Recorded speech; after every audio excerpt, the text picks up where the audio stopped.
Ну что, дорогие друзья, добрый день всем тем, кто присоединился к нам, не только на радиоволне слушает нас, но еще имеет возможность сейчас нас лицезреть в своем телевизоре. Сегодня наш гость... Очень интересный, замечательный министр профессионального образования, подготовки, расстановки кадров нашей республики Михаил Юрьевич Присяжный. Здравствуйте. Доброе утро. Совершенно недавно вышел указ президента нашей республики, буквально 13 января, о назначении вас в должности министра. Но, конечно же, это новая должность, новые обязанности, новая ответственность. Сегодня мы будем говорить о нашем профессиональном образовании, каким видится вам вот это самое наше образование, как оно отвечает вызовам времени. Дорогие друзья, можете присоединиться к нашему разговору, задать свои вопросы нашему министру. 32 11 66, 32 00 66, телефоны в эфире. Вот наша коммуникация сегодня такова. Но будем говорить про профобразование. Вы намерены что-то менять с тем, что сейчас вот у нас имеется? Ну, вообще, когда мы говорим об образовании, профобразование – это часть образования, то, конечно же, меняется общество, меняются виды деятельности, и, соответственно, должно изменяться образование. К сожалению, тот блок, который касается профессионального образования, как мы говорим, да, профтех, ну, за последние годы Россия сделала существенный шаг назад. Это мы чувствуем, и потому что есть нехватка рабочих кадров, прежде всего, специалистов по рабочим профессиям.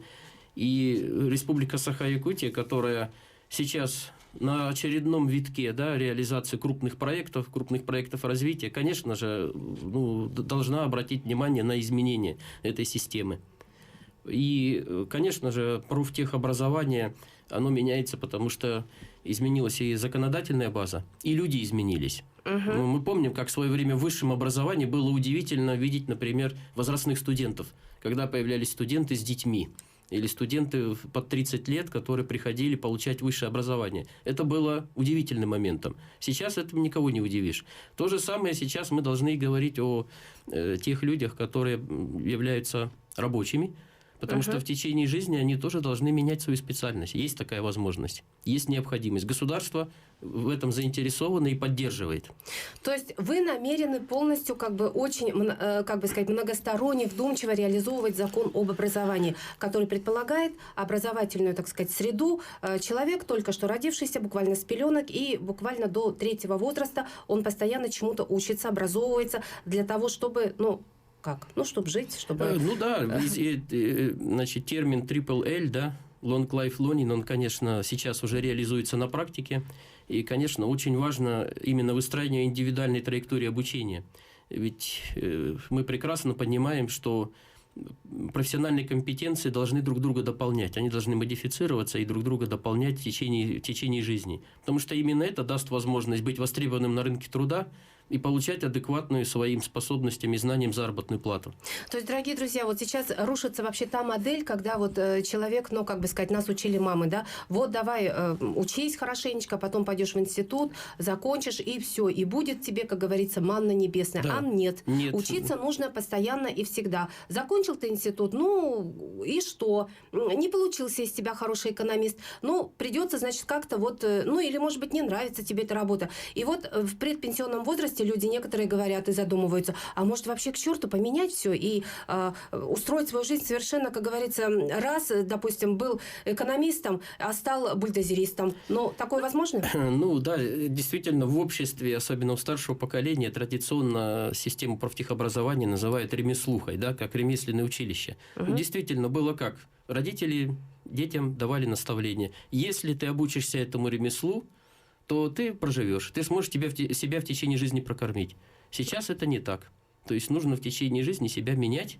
И смена специальностей, когда люди, переходя даже из гуманитарной в техническую сферу или наоборот, она в общем-то, сейчас является обычным делом.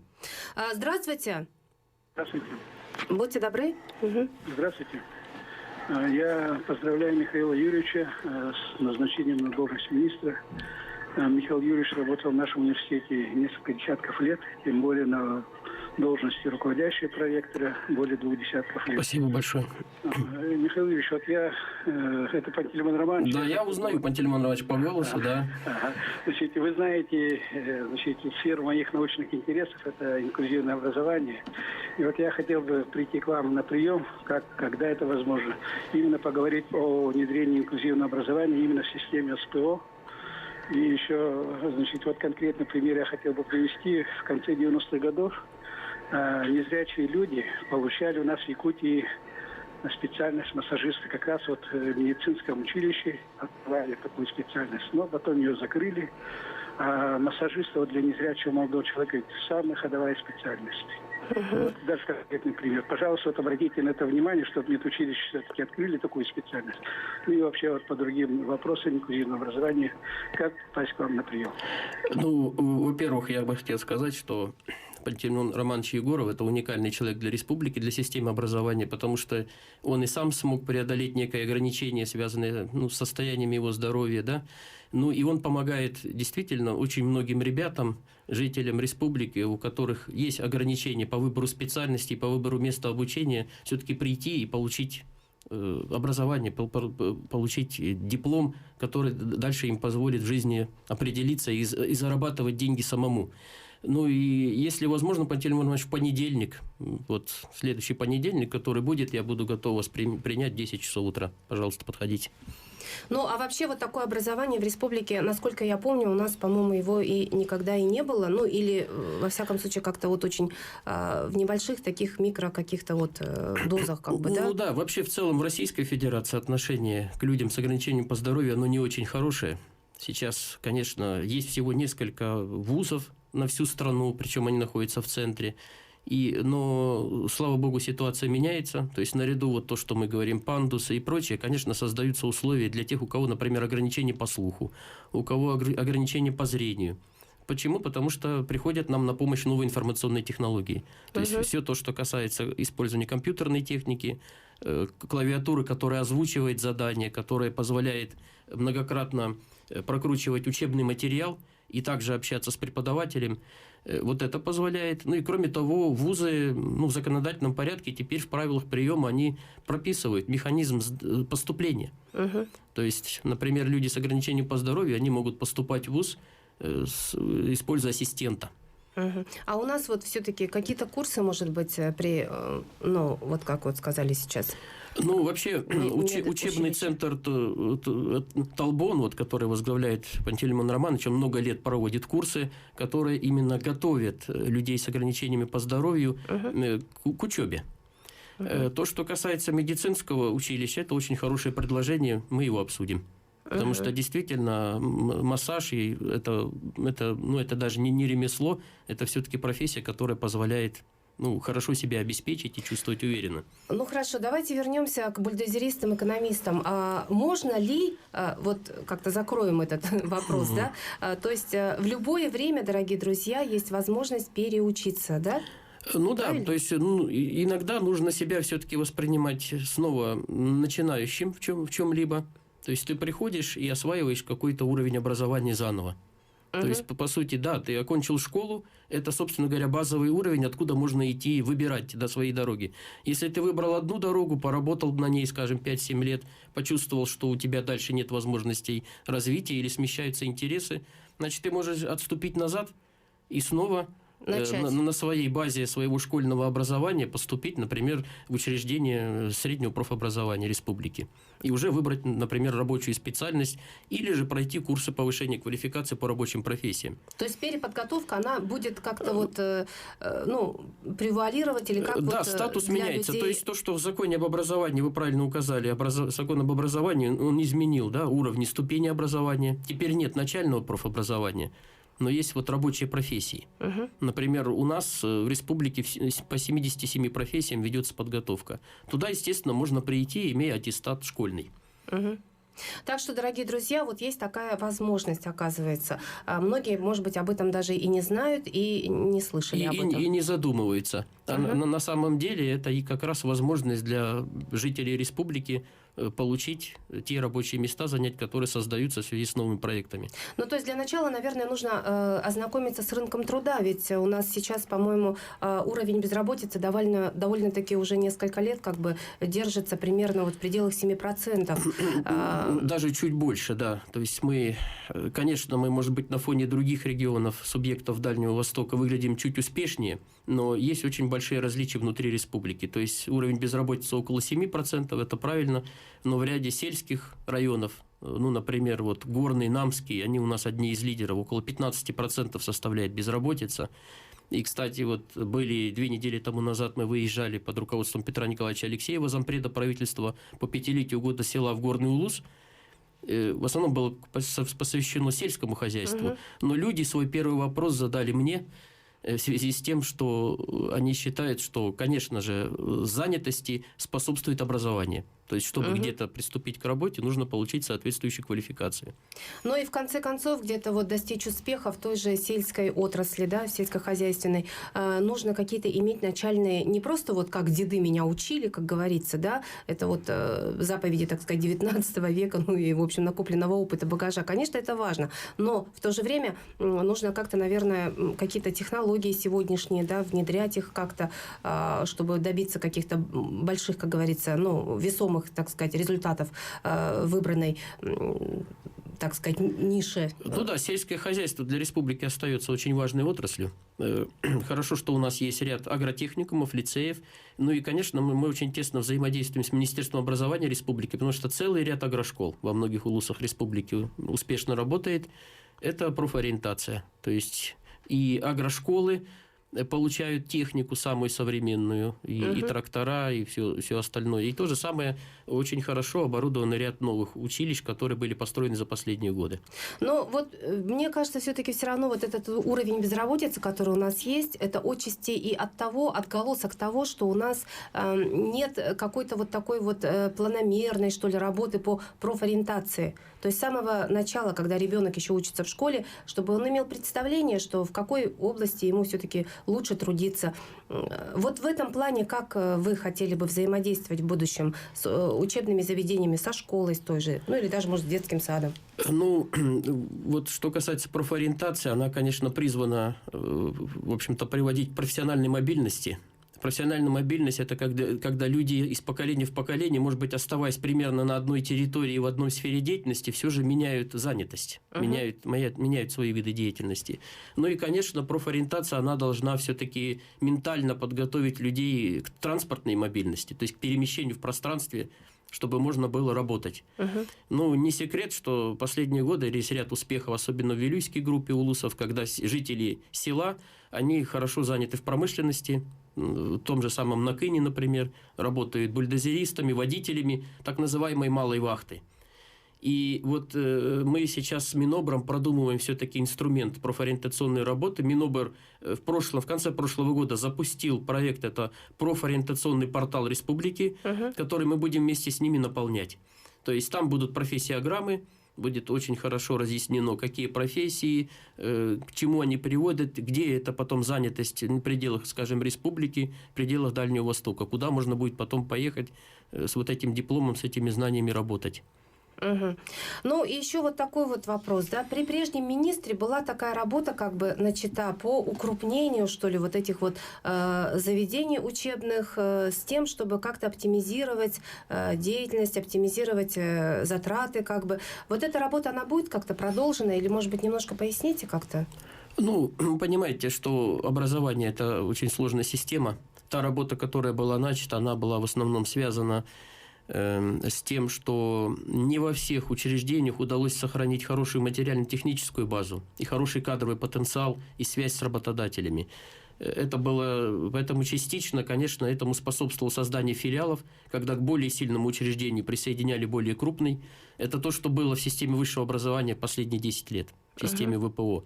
Но я понимаю вот этот процесс реорганизации немножко по-другому.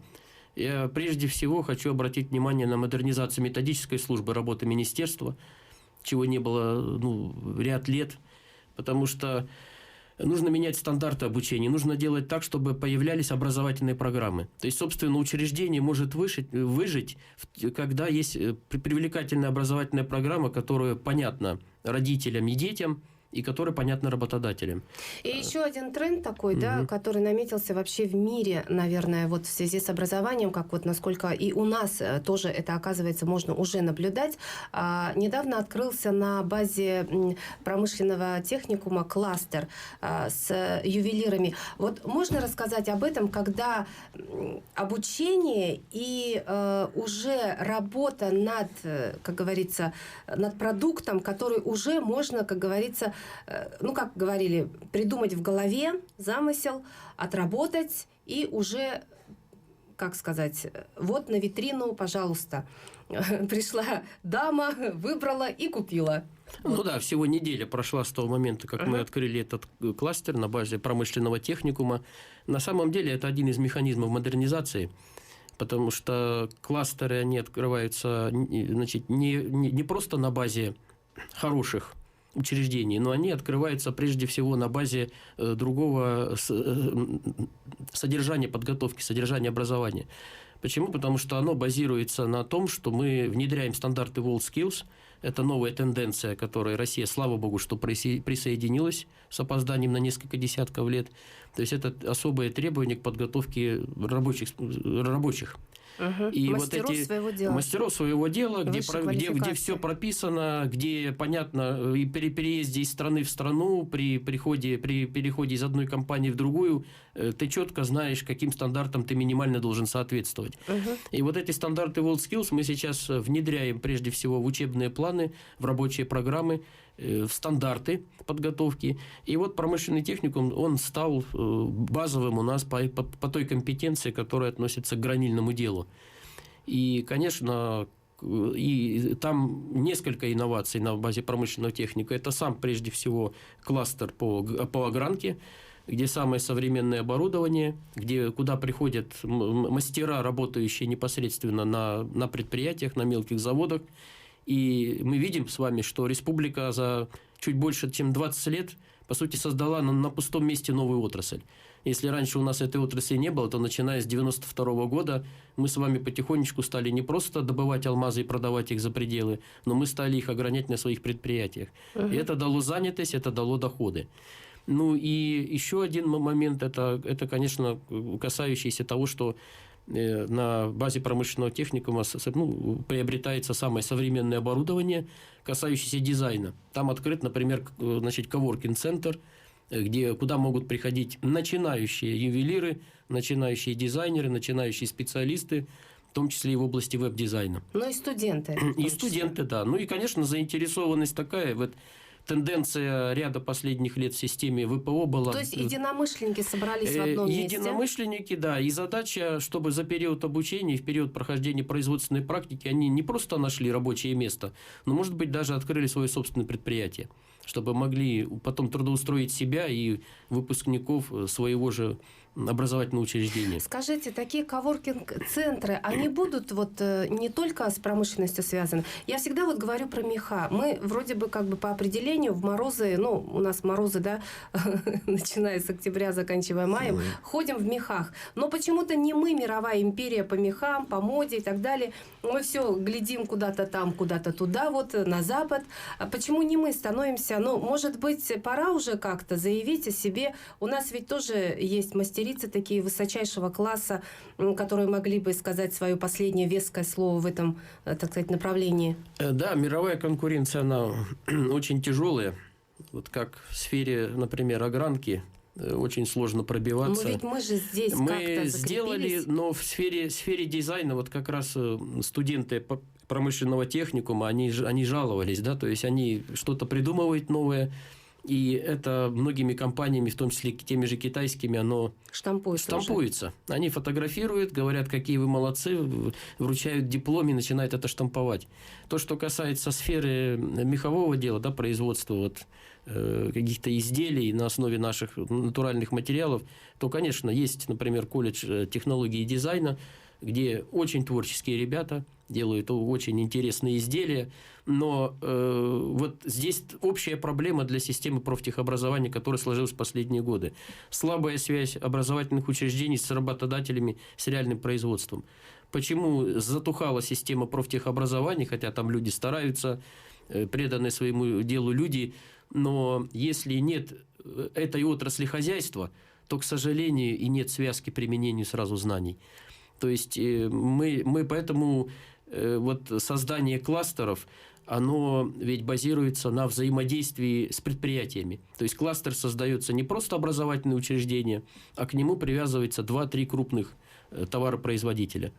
Вот это для нас выход. То есть вот мы сейчас рассматриваем на базе колледжа технологии и дизайна создание вот следующего кластера, который будет связан с реальным производством. Но тем более у нас есть такие предприятия, которые тем более, занимаются вот эта пошивом часть, она, да, в отличие от той же огранки, это давняя отрасль специализации республики. Наши изделия, наш дизайн коренных народов республики, да, эвенов, эвенков, югагира, он достаточно известен. Ну вот, дорогие друзья, еще хотелось бы спросить вот по какому поводу высшее, так сказать, образование, которое мы уже много-много лет, наверное, уже с десяток-то точно, когда у нас республика ориентирована на то, чтобы к нам приезжали ребята с высшим образованием, но технически, так сказать, и обучаем мы их вот по системе департамента по подготовке и расстановке кадров был раньше отдельно, сейчас он в вашем ведении. В этом плане, в этом ключе что-то поменяется или опять-таки нам все равно требуется и сколько, в каком количестве требуется людей с высшим образованием? Ну, конечно, республика делала несколько рывков в развитии своей промышленности, начиная от 1920-х годов, да, примерно 100 лет тому назад, когда стала развиваться алмазодобывающая промышленность на Алдане. Но уже и тогда руководство молодой Якутской республики, тот же Максим Кирович Амосов, единомышленники, они задумывались о том, чтобы местные жители в первую очередь вовлекались. И не зря, и в том же Валдане, в Нерюнгере мы с вами видим и улицу Чурапчинскую, и улицу Мегина-Кангаласскую. Эти связи, они остаются до сих пор. Но в те годы, конечно, и вплоть до создания, открытия Якутского государственного университета в 1956 году, вот юбилейный год в этом году, у республики, конечно, не было возможности на своей территории готовить технические кадры, интеллигенцию, инженеров. Эта подготовка осуществлялась за пределами. И в 90-е годы очень хорошо, что республика смогла воспользоваться, и мы получили возможность заказывать, отправлять на бюджетные места в лучшие вузы России. Сейчас это примерно 150 вузов, и примерно обучается около 4000 студентов за пределами. Это несколько меньше, чем было, скажем, 10 лет тому назад. Но это связано и не только с тем, что самих детей стало меньше, да, целая общая тенденция России, но это связано и с тем, что за последние 15-20 лет республика создала, ведь на базе Якутского госуниверситета, да, Северо-Восточного федерального университета, масса технических специальностей, почти половина факультетов это технического профиля. Плюс возникли, тоже большое сопротивление было, но тогда республика смогла настоять. В 1992-1994 году были открыты 2 филиала. Технический институт в Нерюнгере и Политехнический институт в Мирном. Это тоже дало подготовку. И поэтому, и плюс, конечно, изменилось отношение к работодателям. То есть крупные компании, они сейчас вполне видят в своем составе, в составе своих коллективов выпускников не только центральных вузов, ведущих вузов России, но и вузов, находящихся на территории республики. Вот. Ну и, конечно же, система подготовки, нужно сохранить эту целевую подготовку. Вы правильно заметили, у министерства несколько крупных задач. Внутренняя задача здесь – система профтех, и, конечно, внешняя задача, внешние связи, которые были наработаны. Кстати говоря, вот 11 февраля, знаменательный день, будет отмечать свое 75-летие Матвей Васильевич Мучин, который был основателем и долгое время возглавлял департамент по прогнозированию, подготовке и расстановке кадров. Ну и как сделать так, чтобы у нас был, в общем-то, вот какой-то баланс, что ли, да, людей с высшим образованием, которые, в общем-то, при деле, и людей со средним специальным образованием, которые тоже, опять-таки, при деле. И как вот все вот сократить все-таки вот эту вот нашу безработицу, уровень безработицы. Ведь, в принципе, для этого мы все как бы трудимся-то, да, ну, ваше ведомство и... И профессиональная мобильность, да, и территориальная мобильность, они возможны только в том случае, если человек поймет, что индивидуальная траектория обучения у него должна меняться, что он должен быть способен переориентировать себя и переехать, например, обучаться из одного района в другой и переехать на работу из одного района в другой. Только в этом случае нам удастся ликвидировать вот эти дисбалансы. То есть нужно быть гибче, нужно быть гибче, терпимее, и терпимее, и нужно все-таки иметь широкий кругозор, подстраиваться под работодателя нужно, а не ждать, что тебе но и при этом откроют место. сохранять оптимизм. Большое огромное спасибо. Напомню, у нас в гостях был министр профессионального образования, подготовки, расстановки кадров Михаил Юрьевич Присяжный. Спасибо. Приходите к нам еще. Всего хорошего. Спасибо большое. До свидания.